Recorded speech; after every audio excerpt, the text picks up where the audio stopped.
Provided our survival instinct is stirred up, and this is really مجھے قوی امید ہے کہ اقوام متحدہ اس سلسلے میں قائدانہ کردار ادا کرے گی۔ اس پر زیادہ سے زیادہ زور دینا چاہیے۔ امیر ممالک کو اس پر مجبور کیا جائے کہ ان گیسوں کے اخراج میں کمی لائیں جو درجہ حرارت میں اضافے کا باعث بنتی ہیں، کیونکہ ہم جیسے ممالک سے ایسی گیسوں کا اخراج نہ ہونے کے برابر ہے۔ لہٰذا میں سمجھتا ہوں کہ اقوام متحدہ کو اس سلسلے میں آگے آنا چاہیے۔ The United Nations must take leadership in this issue. My second issue. دوسرا مسئلہ جس پر میں آج بات کرنا چاہ رہا ہوں وہ میرے لیے اس سے بھی زیادہ اہم ہے۔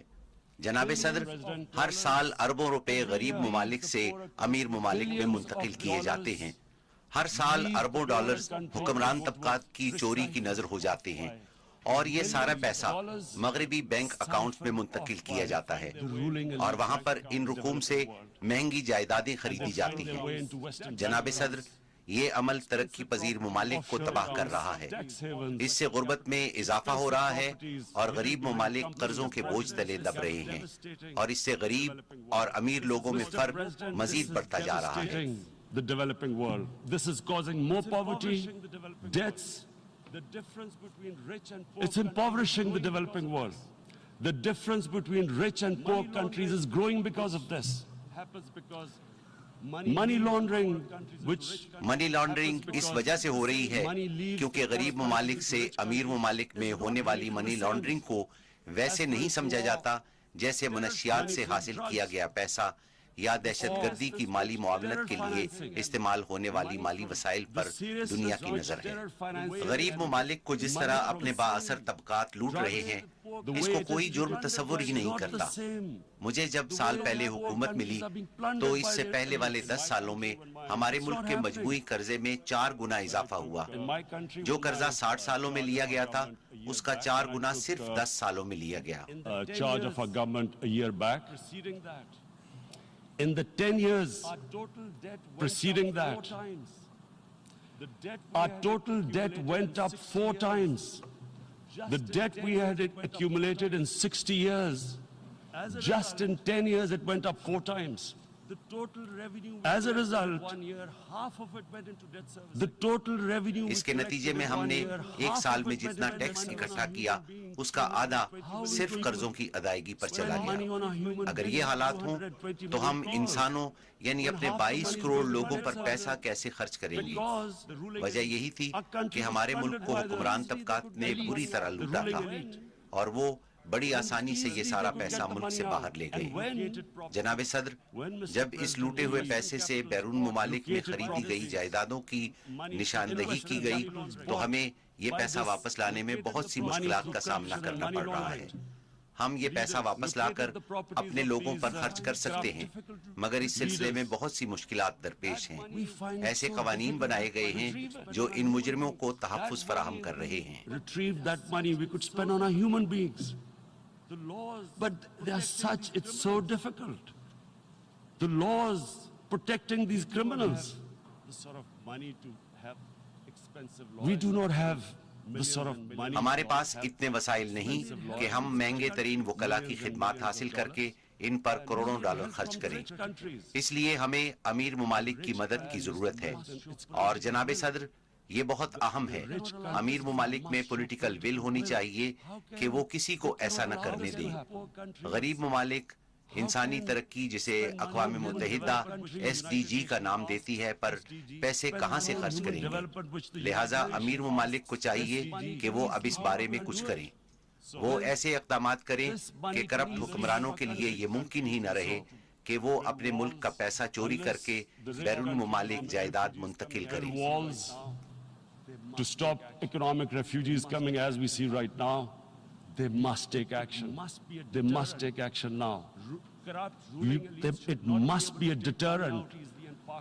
Corrupt ruling elites should not be able to. وہ ایسے اقدامات کریں کہ کرپٹ حکمرانوں کے لیے یہ ممکن ہی نہ رہے کہ وہ اپنے ملک کا پیسہ چوری کر کے بیرون ممالک منتقل کریں اور وہاں پر ان پیسوں سے مہنگی جائیدادیں خریدیں۔ مجھے سمجھ نہیں آ رہی یہ ٹیکس ہیونز کیوں بنائی گئی ہیں، ان کی اجازت کیوں ہے، ان ٹیکس ہیونز کو قانونی حیثیت کیوں دی گئی ہے؟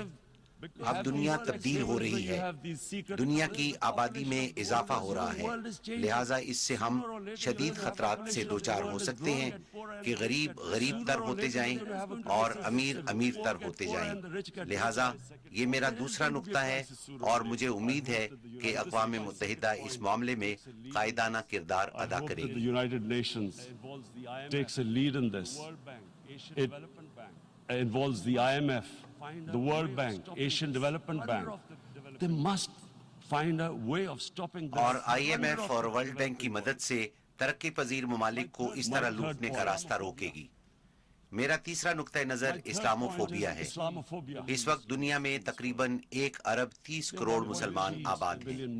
مسلمان دیگر ممالک مثلاً یورپی یونین اور دوسرے ممالک میں اقلیتوں کی حیثیت سے آباد ہیں۔ 9/11 کے بعد اسلاموفوبیا میں خطرناک تیز رفتاری سے اضافہ ہوا ہے۔ انسانی برادریاں ایک ساتھ رہا کرتی ہیں، ان کو ایک دوسرے کو سمجھنا چاہیے، لیکن اسلاموفوبیا کی وجہ سے ہم ایک دوسرے سے دور ہوتے جا رہے ہیں۔ اگر مسلمان خواتین حجاب پہنتی ہیں تو کچھ ممالک میں اس کو بھی مسئلہ بنا دیا گیا ہے۔ حجاب کی حیثیت کیا ایک ہتھیار کی سی ہے؟ کچھ ممالک میں خواتین اپنے کپڑے اتار سکتی ہیں مگر وہ کپڑے پہن نہیں سکتی۔ یہ کیسے ہو سکتا ہے؟ یہ صرف اسلاموفوبیا کی وجہ سے ہوتا ہے۔ A woman can take off her clothes in countries, but she can't put on more clothes. How is this happening? Because of Islamophobia. And how did this Islamophobia start? After 9/11. Islamophobia کا آغاز کیسے ہوا؟ اس کا آغاز 9/11 کے بعد ہوا۔ اور یہ کیوں ہوا؟ اس کا آغاز اس لیے ہوا کہ کچھ مغربی لیڈروں نے دہشت گردی کو اسلام سے جوڑا، اور اسلامی دہشت گردی، انتہا پسند اسلام جیسی اصطلاحیں استعمال کی گئی۔ انتہا پسند اسلام ہے کیا؟ اسلام تو صرف ایک ہی ہے، اور وہ ہے محمد صلی اللہ علیہ وسلم کا اسلام، جس کی ہم پیروی کرتے ہیں۔ اس کے علاوہ اور کوئی اسلام نہیں ہے۔ آپ انتہا پسند اسلام جیسی اصطلاحوں سے مغربی ممالک کے لوگوں کو کیا پیغام دے رہے ہیں؟ ایک ایسا شخص جو نیو یارک میں زندگی گزار رہا ہو، وہ کیسے جان سکتا ہے کہ انتہا پسند اسلام اور اعتدال پسند اسلام میں کیا فرق ہے؟ دہشت گردی کا مذہب کے ساتھ کوئی تعلق نہیں ہوتا۔ اسلامی دہشت گردی اور انتہا پسند اسلام جیسی اصطلاحیں جن کا استعمال اہم لیڈران کرتے ہیں، وہ بنیادی وجہ ہے جو اس اسلاموفوبیا کی بنیاد ہے، اور اس سے مسلمانوں کو بہت تکلیف ہوتی ہے۔ جب ہم مغربی ممالک کا رخ کرتے ہیں تو ہمیں نظر آتا ہے کہ یہ صورتحال بد سے بدتر ہوتی جا رہی ہے۔ For this Islamophobia, and it has caused pain amongst Muslims. We in Muslim countries watch this Islamophobia traveling abroad, and it's getting worse. And may I just say, Mr. President, that in جناب صدر، کیا میں کہہ سکتا ہوں کہ یورپی ممالک میں مسلمانوں کو کمزور کیا جا رہا ہے؟ ہم سب کو معلوم ہے کہ جب آپ کسی خاص طبقے کو کمزور کرتے ہیں تو اس سے انتہا پسندی جنم لیتی ہے۔ شام اور دیگر علاقوں میں بہت سے عسکریت پسندوں کا تعلق ان طبقات سے ہے جن پر ظلم کیا گیا ہے۔ میں کہنا یہ چاہتا ہوں کہ ہمیں اس مسئلے کو حل کرنا چاہیے۔ مجھے افسوس سے کہنا پڑتا ہے کہ ہم مسلمان سربراہوں نے بھی یہ مسئلہ حل نہیں کیا۔ 9/11 کے بعد جب انتہا پسند اسلام کے بارے میں سوچا جانے لگا تو بجائے اس کے کہ ہم مغربی دنیا کو بتاتے کہ انتہا پسند اسلام ایک افسانہ ہے، ہر معاشرے میں انتہا پسند ہوتے ہیں اور اعتدال پسند بھی ہوتے ہیں۔ عیسائیوں، یہودیوں، ہندوؤں، ہر معاشرے میں انتہا پسند اور اعتدال پسند موجود ہوتے ہیں، مگر اس کا ہرگز یہ مقصد نہیں کہ کوئی مذہب، چاہے وہ اسلام ہو، یہودیت ہو، عیسائیت ہو یا ہندو مت، وہ انتہا پسندی سکھاتا ہے۔ ہر مذہب کی تعلیم محبت و رواداری اور انصاف ہے۔ یہی چیز ہمیں جانوروں سے ممتاز کرتی ہے۔ بدقسمتی سے مسلمان رہنماؤں کو اس بات کا بڑا خوف تھا کہ ان کو انتہا پسند مسلمان کہا جائے گا، تو لہٰذا انہوں نے اعتدال پسند بننے کی کوشش کی۔ ہمارے ملک پاکستان میں بھی حکومت نے روشن خیالی جیسی اصطلاح ایجاد کی۔ کسی کو نہیں معلوم کہ اس کا مطلب کیا ہے۔ وہ سمجھتے ہیں کہ شاید جو مغربی لباس سے بھی تن کرتا ہو وہی روشن خیال ہوتا ہے. اگر کسی کو انگریزی نہیں بھی آتی تو وہ انگریزی بولنے کی کوشش کریں گے کیونکہ اسی طرح وہ روشن خیال تصور کیے جائیں گے. یہ کیا تھا؟ ایسا کیوں ہوا؟ یہ اس لیے ہوا کہ ہم مسلمانوں نے مغربی دنیا کو یہ بتانے کی کوشش ہی نہیں کی کہ انتہا پسند اسلام کا کوئی وجود ہی نہیں. 9/11 کے بعد اسلام کو دہشت گردی سے جوڑنے کی ایک وجہ دہشت گرد حملے تھے، کیونکہ 9/11 کو جن دہشت گردوں نے حملہ کیا وہ خود کش بمبار تھے. مسلمانوں کے بارے میں کہا گیا کہ وہ اس لیے خود کش حملے کرتے ہیں کہ ان کا ایمان ہے کہ اس طرح ان کو جنت میں اعلیٰ مقام ملتا ہے. Are involved in suicide attacks because they will get virgin in heavens. Some came up with, what about women? Suicide attackers. So this bizarre thing happened. We no one explained. یہ کیا عجیب و غریب بات ہے. مسلمانوں کی جانب سے خود کش حملوں کو دہشت گردی کہا گیا، مگر کسی نے یہ تحقیق نہیں کی کہ 9/11 سے قبل دنیا کی تاریخ میں سب سے زیادہ خود کش حملے تامل ٹائیگرز نے کیے جو کہ ہندو تھے. مگر اسی بنیاد پر کسی نے ہندو مت کو دہشت گردی کا مذہب نہیں کہا، اور یہ صحیح بھی تھا کیونکہ ہندو مت کا دہشت گردی سے کوئی تعلق نہیں. یہ سری لنکا میں ان لوگوں نے کیے جن کے لیے جینا عذاب بن گیا تھا. دوسری جنگ عظیم کے موقع پر جاپانی پائلٹوں نے امریکی بحری جہازوں پر خودکش حملے کیے، تو اس وجہ سے کسی نے بدھ مت پر دہشت گردی کا الزام نہیں لگایا. مسلمانوں نے اپنے آپ کو روشن خیال اور اعتدال پسند ثابت کرنے کی کوشش تو کی، مگر مغرب کو اصل حقائق سے آگاہ نہیں کیا. Because of I played professional sport in England, I spent a lot of time there. So I know. لہٰذا میں سمجھتا ہوں کہ اسلاموفوبیا پر مغرب کو بتانا بہت ضروری ہے، کیونکہ میں مغرب میں بہت سال رہا ہوں اور مجھے معلوم ہے کہ مغربی لوگ مذہب کو اس نظر سے نہیں دیکھتے جس نظر سے ہم مذہب کو دیکھتے ہیں. اور یہ کہ اسلام کے بارے میں ان کی غلط فہمی کیسے پیدا ہوئی. 1989 میں ایک کتاب شائع کی گئی جس میں ہمارے پیارے نبی صلی اللہ علیہ وسلم کی توہین کی گئی، جس سے مسلم دنیا میں رد عمل آیا. مغرب کو اس مسئلے کی سمجھ ہی نہیں آئی کیونکہ مغرب میں مذہب کو بالکل مختلف نقطۂ نگاہ سے دیکھا جاتا ہے. وہ ہماری طرح مذہب کو نہیں دیکھتے. اسلام کو عدم برداشت کا مذہب سمجھا گیا. یہ مسئلہ وہاں سے شروع ہوا اور پھر ہر 2-3 سال بعد کوئی اور سامنے آتا ہے اور ہمارے نبی صلی اللہ علیہ وسلم کی توہین کرتا ہے، جس پر مسلمان دنیا سے رد عمل آتا ہے، اور اس طرح اسلام کے بارے میں عدم برداشت کا تاثر پھیلتا جا رہا ہے. And Islam took a real beating 30 years ago. I still remember it became a watershed. And every 2 or 3 years, someone would malign our Prophet, peace be upon him. And again, there would be a reaction by the Muslims. And again, it was Islam, an intolerant religion. Again, this time, I blame a certain section of the people in the West who deliberately provoked this. میں مغرب میں ایک خاص طبقے کو اس ضمن میں ذمہ دار سمجھتا ہوں جو جان بوجھ کر اس قسم کی مذموم کوششیں کرتا ہے، کیونکہ ان کو معلوم ہے کہ اس سے کیا اثرات پیدا ہوں گے. مغربی دنیا کی اکثریت کو اس کی سمجھ ہی نہیں ہے، اور اس سلسلے میں مسلمان رہنماؤں نے مسلمانوں کو رسوا کیا ہے. ہمیں ان کو بتانا چاہیے کہ ہمارے نبی صلی اللہ علیہ وسلم کی ہمارے لیے کیا حیثیت ہے. میں آپ کو بتاتا ہوں کہ ہمارے نبی صلی اللہ علیہ وسلم کی ہمارے دلوں میں کتنی محبت ہے. نبی اکرم صلی اللہ علیہ وسلم ہماری مقدس کتاب قرآن پاک کے گواہ تھے، اور قرآن مسلمانوں کی رہنمائی کرتا ہے، اور نبی صلی اللہ علیہ وسلم کی زندگی قرآن کا عملی نمونہ ہے. نبی صلی اللہ علیہ وسلم نے ریاست مدینہ قائم کی جو دنیا کی تاریخ کی پہلی فلاحی ریاست تھی، اور یہی ریاست مسلمانوں کی تہذیب و تمدن کی بنیاد بنی جو 700 سالوں تک دنیا کی عظیم الشان تہذیب رہی. اور وہ ریاست تھی کیا؟ میں اسلام کے بارے میں عجیب و غریب باتیں سنتا ہوں کہ یہ خواتین کے خلاف ہے، یہ اقلیتوں کے خلاف ہے. اسلام نے مدینہ میں جس ریاست کی بنیاد رکھی وہ دنیا کی تاریخ کی پہلی فلاحی ریاست تھی. یہ وہ ریاست تھی جس نے پہلی دفعہ ناداروں، بیواؤں، یتیموں اور معذور منصوروں کی ذمہ داری لی، امیروں سے ٹیکس وصول کیا اور غریبوں پر خرچ کیا۔ The state took responsibility of the weak, widows, orphans, poor people, handicapped. It taxed the rich, spent the money on the poor. The state announced that all human beings are children of Adam. Hence, ریاست نے اعلان کیا کہ تمام انسان حضرت آدم علیہ السلام کی اولاد ہیں۔ رنگ و نسل کی بنیاد پر ایک کو دوسرے پر کوئی فوقیت حاصل نہیں۔ پیغمبر اسلام صلی اللہ علیہ وسلم نے اعلان کیا کہ غلام کو آزاد کرنا بہت بڑی نیکی ہے۔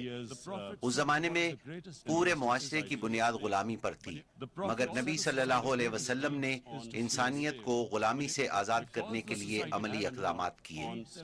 آپ نے اعلان کیا کہ غلاموں کو بھی برابر کا شہری سمجھا جائے۔ یہی وجہ تھی کہ مسلمانوں میں غلام بھی بادشاہ بنے۔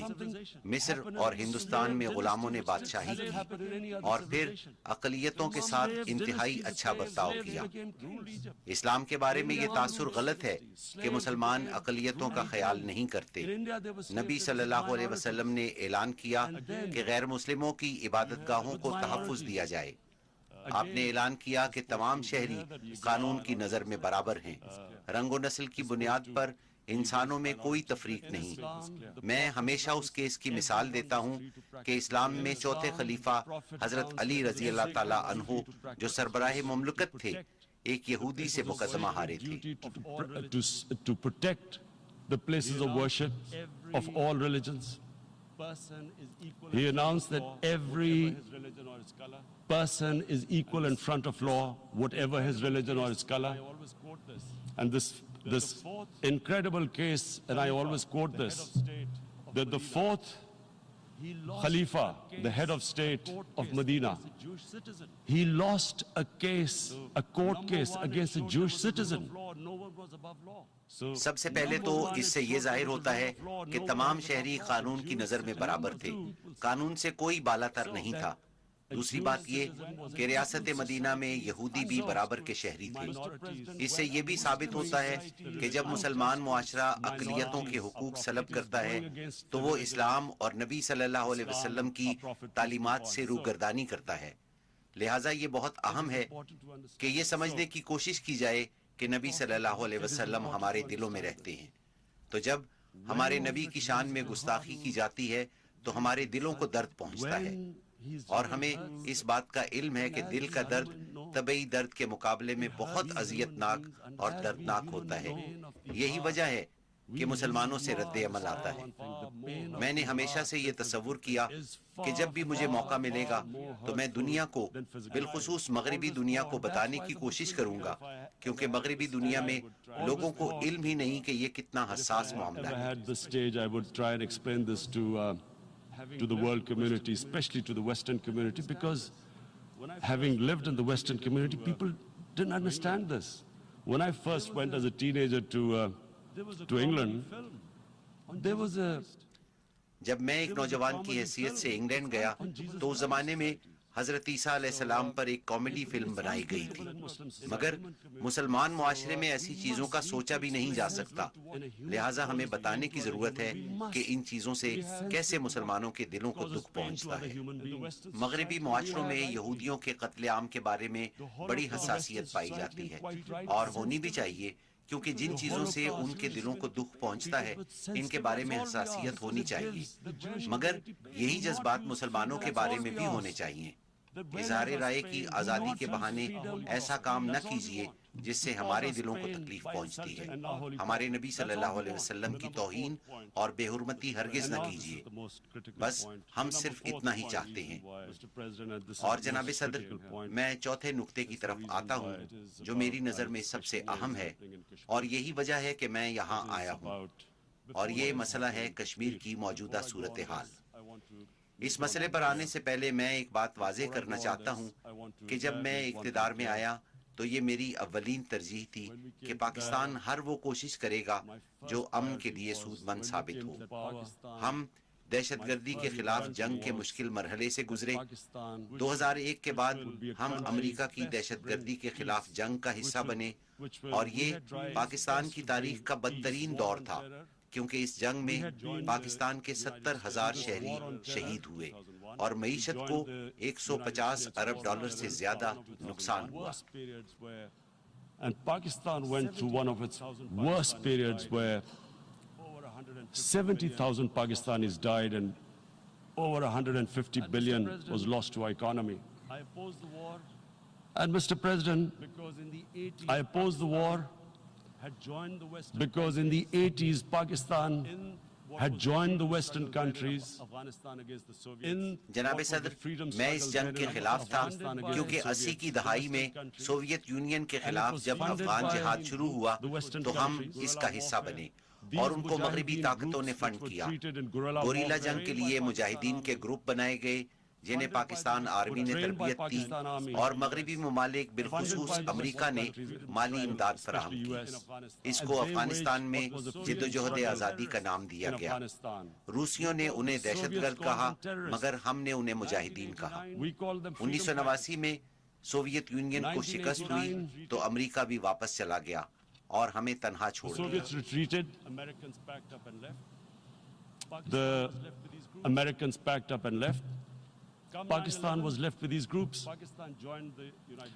Come 9/11, پھر سن 2001 میں امریکہ نے افغانستان پر قبضہ کیا اور پاکستان بھی اس جنگ کا حصہ بنا.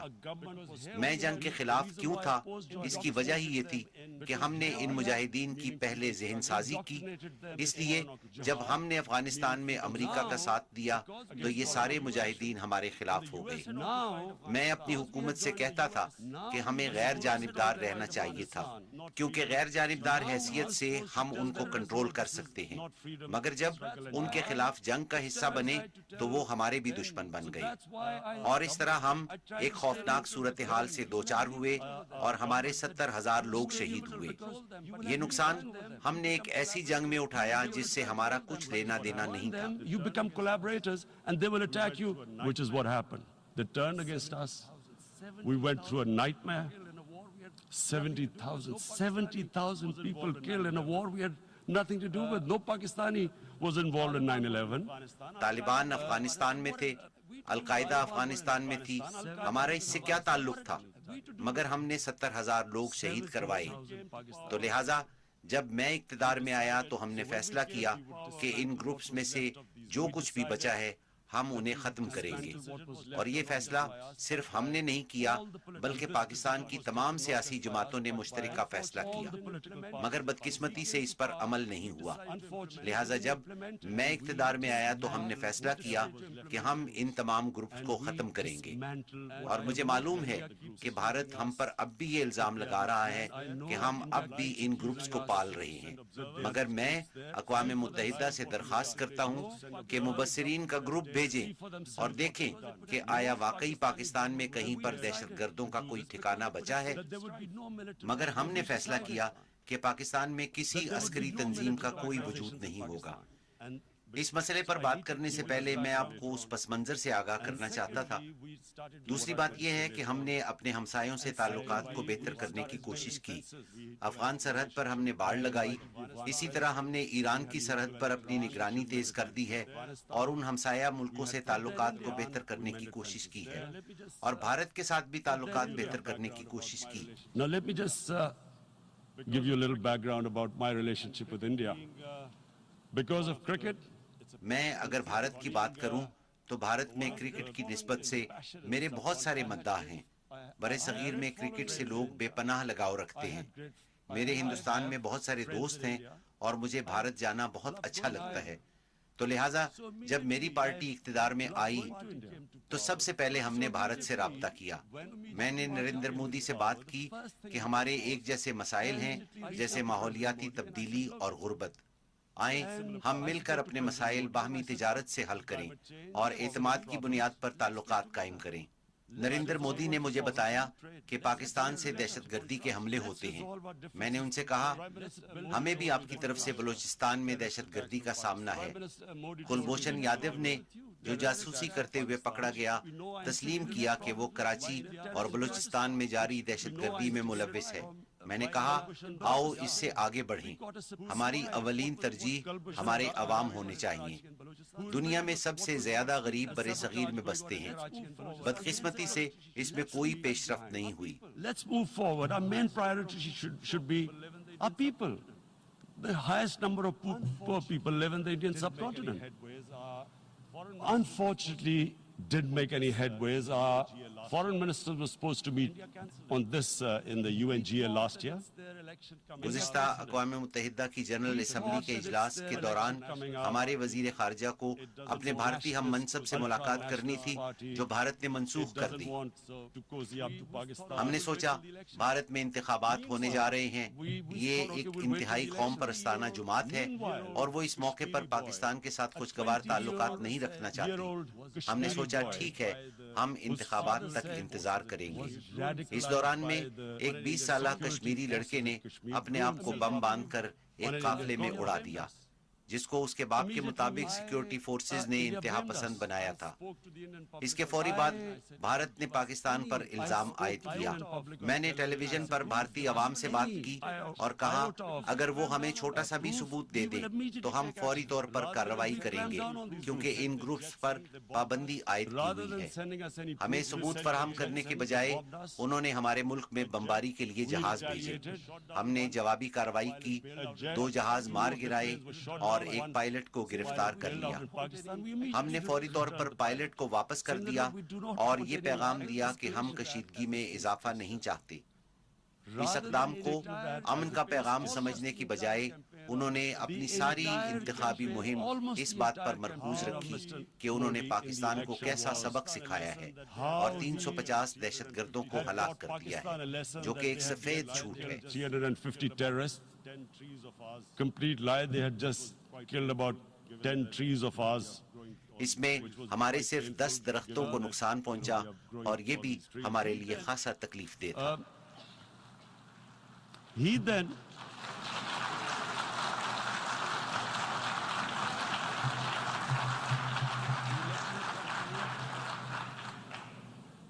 the election campaign.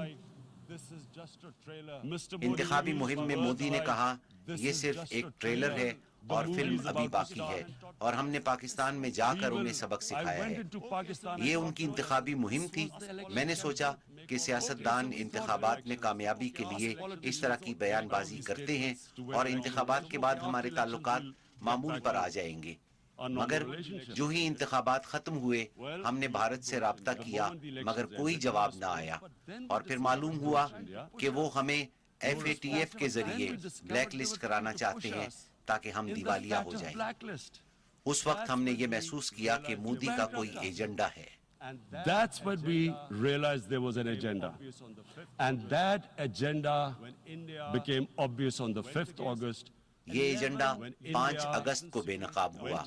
بھارت نے سلامتی کونسل کی 11 قراردادوں کی خلاف ورزی کی, جن میں کہا گیا ہے کہ کشمیر ایک متنازعہ علاقہ ہے اور کشمیر کے عوام کو خود ارادیت کا حق حاصل ہے.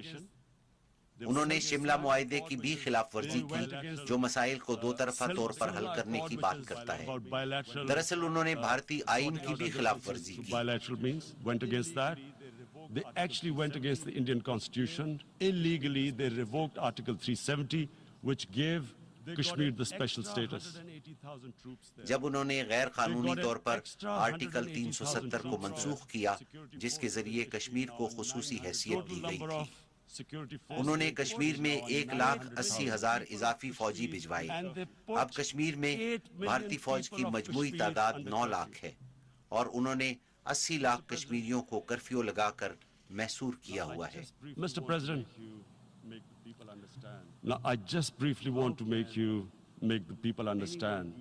جناب صدر, میں آپ کو مختصر طور پر یہ بات سمجھانا چاہتا ہوں کہ کوئی ایسا کیسے کر سکتا ہے, اور مجھے یہ واضح کرنا ہوگا کہ RSS کیا ہے. نریندر مودی RSS کا تاحیات ممبر ہے. Mr. Narendra Modi is a life member of RSS. RSS was an organization that was inspired by Adolf Hitler and Mussolini, came about in 1925. RSS Hitler اور مسولینی سے متاثر ہے جس کا قیام 1925 میں عمل میں آیا. یہ نسلی امتیاز پر یقین رکھتے ہیں. انہوں نے کشمیر میں ایک لاکھ 80,000 افراد کو منسوخ کیا جس کے ذریعے کشمیر کو خصوصی حیثیت دی گئی تھی. وہ یہ بھی مانتے ہیں کہ وہ آریائی نسل سے ہیں. نازی ازم کو ماننے والے بھی یہی کہتے تھے. جو میں کہہ رہا ہوں اس کی تصدیق کی جا سکتی ہے. یہ وقت معلوماتی انقلاب کا ہے. آپ جاننے کے لیے گوگل کی مدد لے سکتے ہیں. میرے لیے یہ بہت اہم ہے کہ وضاحت کروں تاکہ معلوم ہو کہ اس وقت بھارت میں کیا ہو رہا ہے. آر ایس ایس بھارت میں مسلمانوں کی نسل کشی پر یقین رکھتی ہے. ان کا اولین نقطۂ نظر ہندوؤں کی بالادستی اور مسلمانوں اور عیسائیوں کے لیے نفرت ہے. It was hatred for the Muslims and for the Christians because they believed that this golden age of Hindu civilization was stopped because of Muslim rule centuries back and then the British rule of India. وہ سمجھتے ہیں ہندو مت کی سنہری تہذیب کا تسلسل مسلمانوں اور برطانوی دور حکومت کی وجہ سے ٹوٹا. یہ بات کھلے عام کہی This گئی. is openly stated. You look at the founding fathers of RSS. آپ آر ایس ایس کے بانیوں پر نظر ڈالیں, آپ گوگل پر جائیں تو سب معلوم ہو جائے گا. Just Google them and you'll find out. And this ideology of hate is what murdered the great Mahatma Gandhi in 1948. 1948 میں عظیم لیڈر مہاتما گاندھی کے قتل کی وجہ یہی نفرت پر مبنی نظریہ تھا. اور پھر سن 2002 میں یہی نظریہ تھا جب مودی نے گجرات میں مسلمانوں کا منظم قتل عام کیا جب وہ وزیر اعلیٰ تھے. He allowed 3 days for these RSS goons who were inspired by the Hitler brown shirts. They actually wear brown shirts. This RSS R S S کے غنڈے 3 روز تک مسلمانوں کا قتل عام کرتے رہے جنہوں نے 2000 مسلمانوں کو بے دردی سے قتل کیا. انہوں نے ہٹلر کی پسندیدہ براؤن رنگ کی قمیضیں پہن رکھی تھیں. کانگریس کے سابق وزیر داخلہ نے بیان دیا کہ آر ایس ایس کے کیمپوں میں دہشت گردوں کو تربیت دی جا رہی ہے جنہوں نے 2000 مسلمانوں کو قتل کیا اور 1,50,000 مسلمان بے گھر ہوئے. یہی وجہ تھی کہ نریندر مودی کے امریکہ داخلے پر پابندی عائد کر دی گئی تھی. مجھے آپ کو یہ پس منظر بتانا ہے کہ یہ کیسی ذہنیت ہے جو 80 لاکھ لوگوں کو 9 لاکھ فوجیوں کی موجودگی میں محصور کر دیتی ہے. عورتوں، بچوں اور بیمار افراد کو گھروں میں جانوروں کی طرح قید کر دیا گیا. اصل میں جو میں برطانیہ کے بارے میں جانتا ہوں کہ اگر وہاں 80 لاکھ جانوروں کو بھی بند کیا جاتا تو بہت زیادہ شور برپا ہوتا. یہ تو پھر انسان ہے.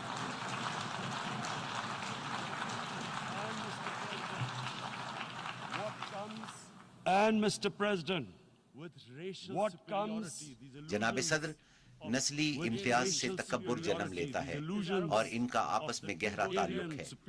تکبر ہی افراد سے غلط اور ظالمانہ اقدام کرواتا ہے جیسے کہ نریندر مودی نے کیا. یہ تکبر ہی ہے جس کی وجہ سے وہ اندھا ہو گیا ہے اور اسے نہیں معلوم کہ کرفیو اٹھنے کے بعد کیا ہوگا. کیا اس نے اس بارے میں سوچا؟ اس پر غور نہیں کیا گیا کہ وہ کرفیو اٹھانے کے بعد کیا کرے گا. from the fact that what is going to happen when the curfew is lifted? Has he thought about it? This hasn't been thought through. What is he going to do when he lifts the curfew? Does he think کیا وہ سمجھتا ہے کہ کشمیر کے عوام خاموشی سے اس صورتحال کو تسلیم کر لیں گے کیونکہ بھارت نے آئین تبدیل کر دیا ہے اور کشمیر کی خصوصی حیثیت ختم کر دی ہے؟ کیا وہ یہ تسلیم کریں گے؟ جناب صدر، گزشتہ 30 سال میں 1 لاکھ کشمیری شہید ہو چکے ہیں کیونکہ ان کو وہ حق خود ارادیت نہیں دیا گیا جو اقوام متحدہ نے انہیں دیا تھا. 11,000 خواتین کی عصمت دری کی گئی.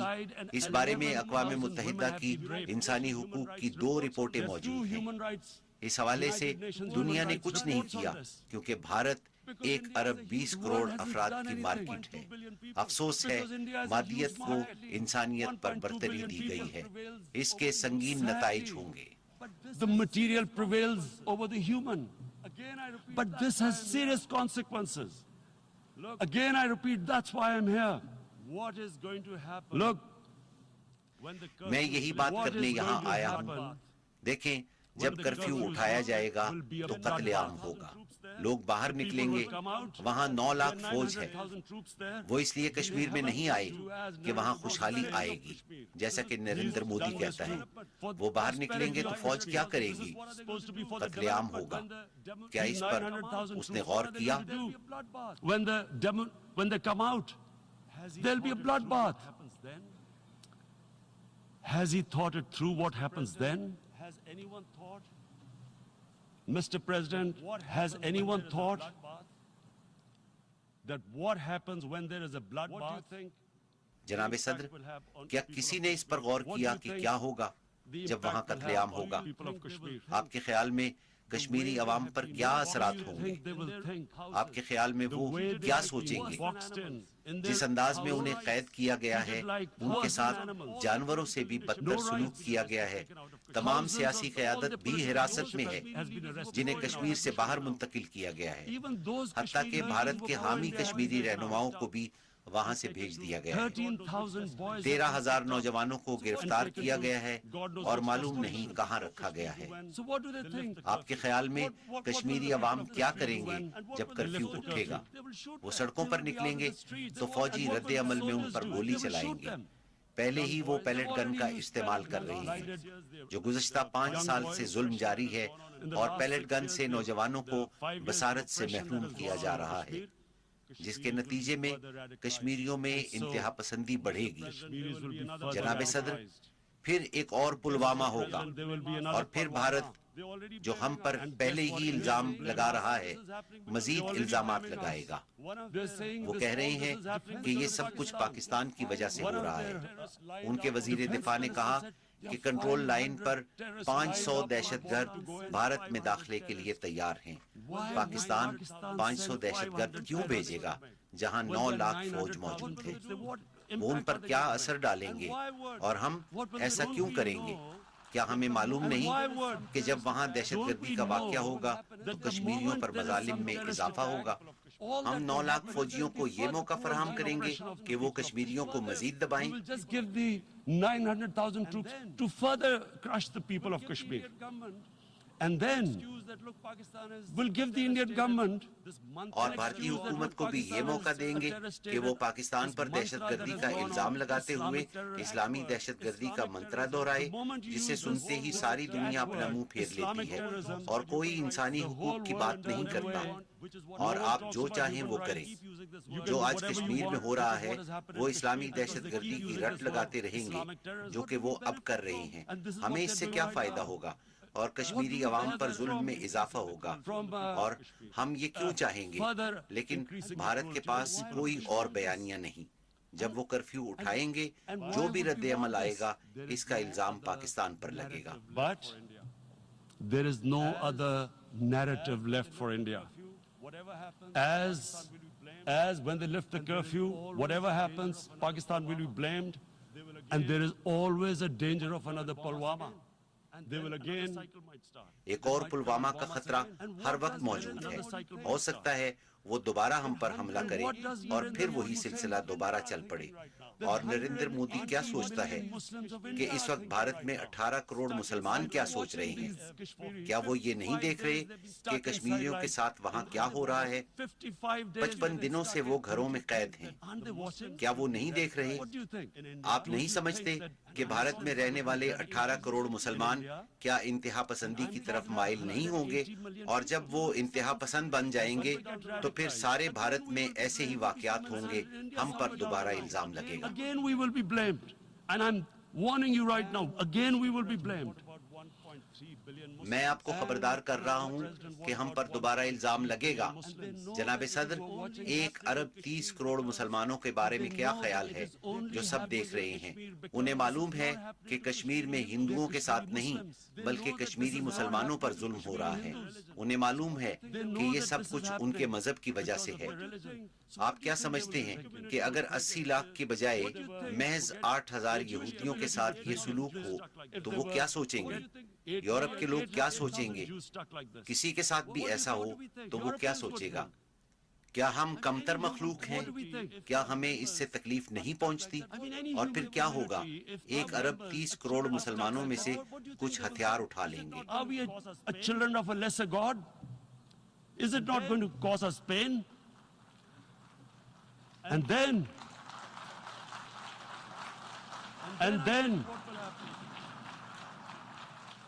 then I'll tell you what will happen. In the 1.3 billion Muslims, People will, pick up arms. in the 1.3 billion Muslims, someone will pick up arms.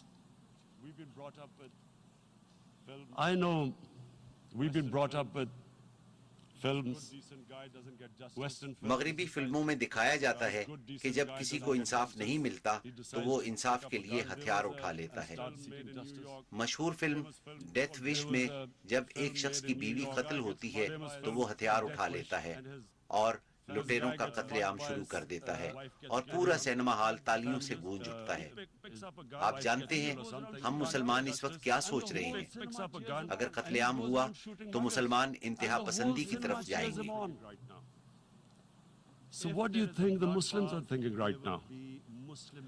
If there is a bloodbath, there will be Muslims becoming radicals, not because of Islam.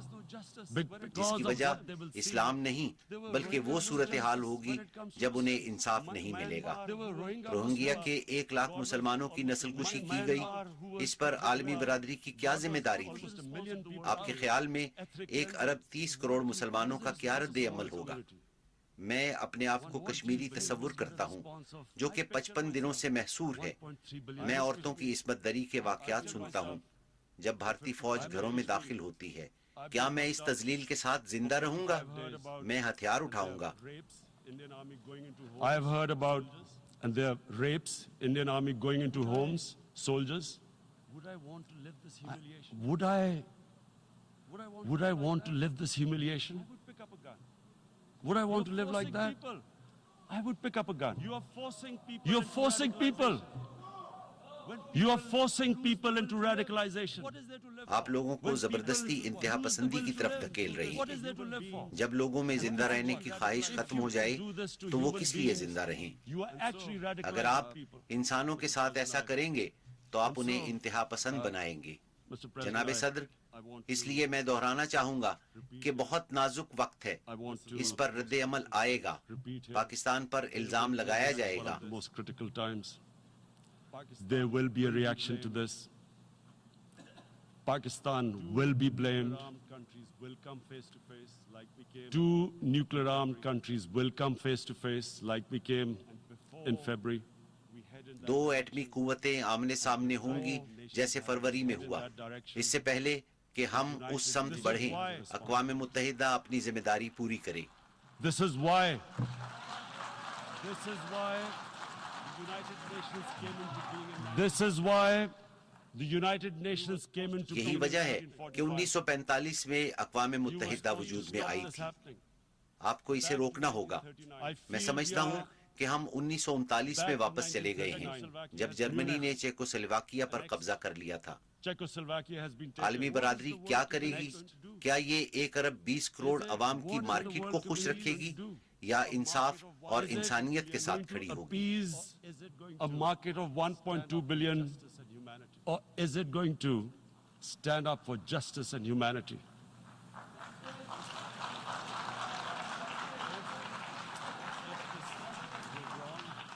If You hope for the If best. this اگر یہ سلسلہ جاری رہا تو آپ بدترین حالات for کے the لیے best, تیار رہیں۔ prepared for the worst. جناب صدر، اگر 2 ایٹمی ملکوں میں روایتی جنگ چھڑ جاتی ہے تو کچھ بھی ہو سکتا ہے۔ اگر اپنے ہمسائے سے 7 گنا چھوٹے ملک کو یہ فیصلہ کرنا پڑے کہ یا تو وہ ہتھیار پھینک دے یا پھر موت تک اپنی آزادی کے لیے جنگ لڑے، ہم کیا کریں گے؟ میں اپنے آپ سے سوال کرتا ہوں۔ میرا یقین ہے کہ اللہ ایک ہے اور ہم جنگ کریں گے۔ Either you surrender or you fight for your freedom till I death. ask myself this question. What will we do? And my belief is, I ask myself this La ilaha question. illallah, there is no God but one. And my belief is, La ilaha illallah, there is no God but one. And we will fight. And when And when a nuclear And when country fights to the and end, when a nuclear اور جب armed country ایٹمی fights ممالک to the آخر end, تک جنگ لڑتے it ہیں will have تو اس کے نتائج consequences سرحدوں سے far آگے beyond نکل what جاتے I ہیں. repeat, اس کے it دنیا will پر have اثرات ہوں گے. consequences for the world, یہی which is وجہ ہے why کہ میں I یہاں repeat آیا it ہوں. here. میں خبردار کر رہا I'm ہوں. warning you, it's یہ not a دھمکی threat. نہیں، خوف اور پریشانی ہے. ہم کس طرف جا رہے ہیں؟ میں یہاں اقوام متحدہ کو بتانے کے لیے آیا ہوں کہ یہ آپ کا امتحان ہے. آپ ہی نے کشمیریوں کو حق خود ارادیت دیا تھا. وہ اس پر عمل درآمد نہ ہونے کی وجہ سے مشکلات They میں are ہیں. suffering because of that. And this is the time. This is the time not to appease like in یہ کسی کو خوش 1939. کرنے کا وقت نہیں، جیسا کہ 1939 میں کیا گیا. یہ فوری کارروائی کا وقت ہے. That India must پہلا اقدام یہ کہ بھارت ہر صورت غیر انسانی کرفیو کا خاتمہ کرے جو کہ 55 دنوں سے جاری ہے. ہر صورت تمام قیدیوں اور 13,000 نوجوانوں کو رہا کرے. والدین کو معلوم نہیں ان کے بچے کہاں ہیں. اور پھر عالمی برادری ہر صورت کشمیریوں کو ان کا حق خود ارادیت دلوائے. شکریہ.